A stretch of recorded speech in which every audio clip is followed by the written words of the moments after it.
بسم اللہ الرحمن الرحیم۔ امام زمانہ کے غیبت صغریٰ اور غیبت کبریٰ پر دلالت کرنے والی اہل سنت کی روایت۔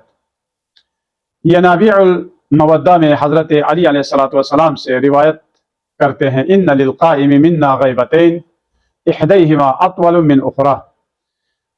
یہ ینابیع المودہ صفحہ نمبر 427 میں ذکر کیا ہے۔ ہمارے قائم کے لیے دو غیبتیں واقع ہوں گی، ایک طولانی تر ہوگی جبکہ دوسری جو ہے وہ مختصر ہوگی۔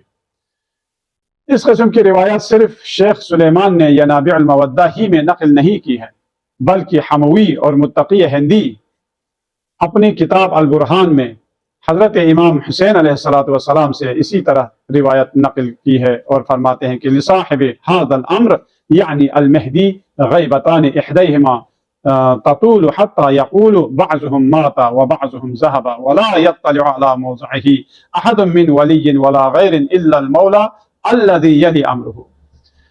یہ سب یعنی متقی ہندی البرہان فی علامات مہدی آخر الزمان، باب نمبر 2 صفحہ نمبر 4 حدیث نمبر 4، اس میں آپ نقل کرتے ہیں اس صاحب امر یعنی مہدی موعود کے لیے دو غیبتیں ہیں، دو غیبتیں واقع ہوں گی۔